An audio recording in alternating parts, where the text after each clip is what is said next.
I've been really pleased to see that there are way more archivists than I was expecting, which is a really nice change. There's like 5 of us. It's amazing.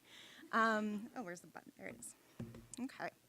So today we're going to be talking about migrating archival data. And since this is a little more archival than I was expecting, but still generally a library crowd, I'm going to start with a quick primer on archival data, and then a quick history of archival description technology, a very sort of a condensed history of archival description technology. I'm then going to turn it over to Danielle, and she's going to talk about a case study at the University of Waterloo. And I should say start by saying that we do script a lot of data transformations. I do a lot of data migration work, and I'm certainly not like manually copying data to match the formats that I need. I rely on the developers that I work with to do a ton of scripting. But we really wanted to focus on the factors that make that work difficult, and we wanted to look at a situation where saying, why can't you just script it isn't helpful. So let's jump right in. Archives aren't libraries, and archival data isn't like library data. Hey, we're excited. Thank you. There's a couple reasons for this. All of our descriptions are original work. When we describe archival material, it's the first time it's been described within our archival environment. So if we have a faculty member give us their papers, and we go through those papers and describe them, there's no copy cataloging that we can do. We have to spend a lot of time researching our collections, learning about them, writing about them, and getting really deeply emotionally involved with them. And this is why I think archivists, like a lot of catalogers, are really protective of our data. Archival records are organic and interrelated. We have these conglomerations of records that are really complicated. One descriptive record could describe a photograph, or it could describe a folder full of photographs, or it could describe a whole collection containing hundreds of folders containing thousands of photographs. So there isn't a one-to-one relationship between the descriptive record and the object itself. And I think that makes data migration and data work in archives particularly difficult. Generally speaking, we don't describe the single photograph because we don't usually have a mandate to do so. And we heard a really good example of mandates that do advocate describing individual objects in Dr. Kristen's talk this morning. But a lot of archival work doesn't emphasize this. So we describe some level of the hierarchy. We rely on our researchers to drill down and find individual items. And for many archivists, describing individual items only happens when we get like special funding from a donor, or we decide that maybe sometimes arbitrarily, that the item is really important and deserves some kind of special attention, or we have a specific need to write the descriptions for maybe legal reasons or whatever. So we've got really complex data. I also think of it as often very fragile data. It's not easy to replicate. It's maybe stored in a database somewhere or in Word documents on your archivist's hard drive.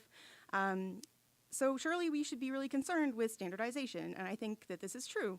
But adoption of national or international standards has been slow and uneven, especially when those standards conflict with systems that are already in place.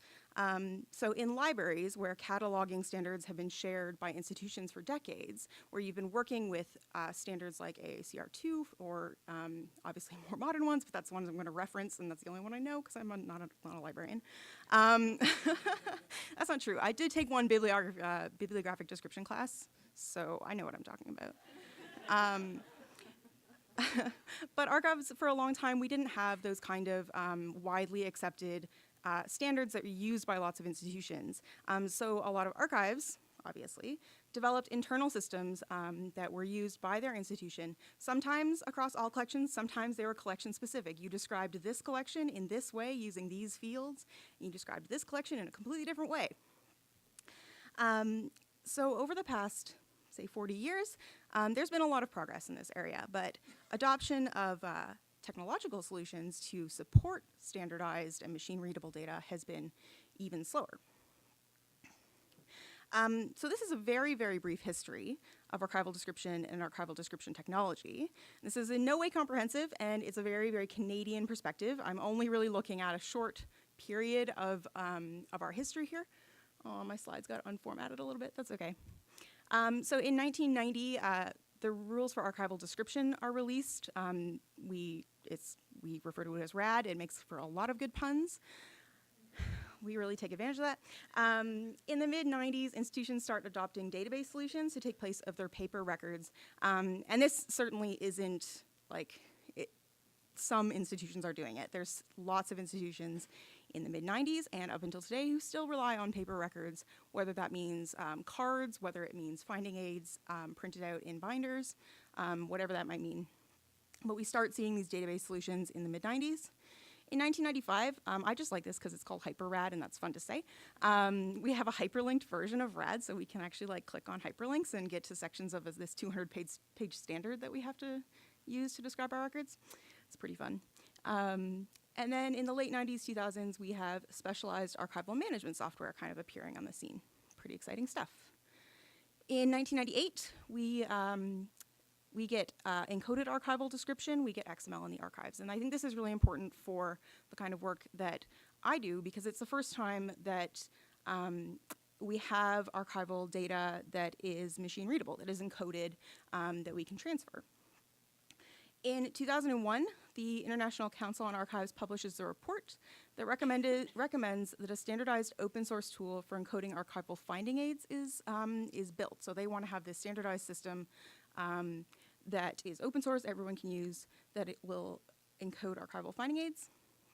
And after 7 long years, ICA Atom 1.0 beta is released in July of 2008. And in November, that's what that says, you cannot see it. In November of that year, ICA Atom had support for RAD. So we're looking at about 18 years for the Canadian standard that we've developed for archives, which over that 18 years has become de facto in the field. But it took 18 years for our standard to have a system where it could be represented. So all through this 18 years, we are writing paper finding aids.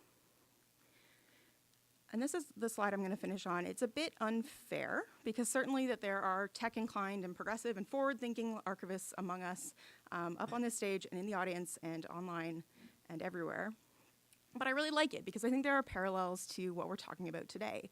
So in 1970, Jay Atherton, who was working at the Public Archives of Canada, which is now Library and Archives Canada, writes that just to mention the words computer or automation in some circles is to invite cold, suspicious stares of hostility, making one feel as though he had said something dirty. Thinking about our complicated, messy, homegrown data and the snail's pace progress that we've made in developing technological solutions to making our work easier has perhaps made us especially wary of adopting a tech will fix it mentality. With that, I'm going to pass it on to Danielle. Hey, everybody. I have a tendency to bop around when I'm talking, so if I move away from the mic in a detrimental way, just wave. So yeah, I'm going to be doing a really high-level file migration study. In particular, I'm going to be talking about my experience working with the Kitchener-Waterloo Record Photographic Negatives collection. In addition to having a collection title that rolls right off your tongue, it has approximately 2 million negatives, and it's one of our most heavily used collections. So for me, it was an obvious choice for including in a recent pilot of Islandora. A beta version of that site was launched in April of this year under the branding the Waterloo Digital Library, and to date a significant number of the selected images come from this particular collection. Now, I've picked this particular example not only because it's timely to what I'm working on right now, but it does a really nice job of illustrating some of the challenges that Sara's highlighted, particularly when it comes to the available descriptions that we have to work with. So in this case, I've included an image of one of the negative storage drawers, and you can kind of make out that there's a series of envelopes in that drawer, and there can be anywhere from 1 to 100 negatives in those envelopes, and the information that's associated with each of them, is very limited. So it's information that was provided by the photographers or the KW Records staff themselves, which means that they were not creating it thinking that they were going to help researchers at the other end. So the information that we do have available is a really high-level title that goes along with the envelope. There's a date indicating when the film was shot, so we have no idea if or when they ran in the paper. And we also have a note about whether or not the film is negative or black and white.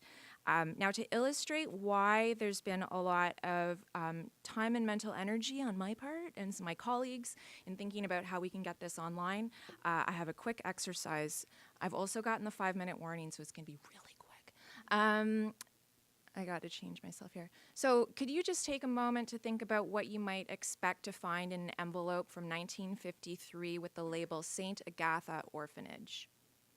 It's a really quick moment because I'm going to tell you what I thought I'd find. Some possible examples are maybe children. You might expect to see staff in the orphanage. I think you could be equally reasonable to think that there might be images of the building itself, either from the interior or exterior. Does that sort of jive with what you might come up with if you had time to think about it? Okay.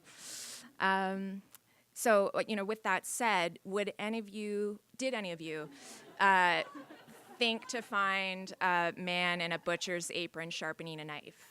Was that? No. And that's sort of how I felt going to the back to pull this envelope for the first time. So the reason that I really like this example, and it's one that I've used a few times, is because it illustrates the complete disconnect between the archival description that we have available and what end users are expecting to find in the day-to-day in the archives, but also in an online environment. So when you're thinking about migrating digitized images online, a really, I think, obvious entry point is to duplicate the record that you do have. So if there's 12 negatives in this envelope, let's duplicate that file level record 12 times. The reality is, and particularly as demonstrated here, that does not work.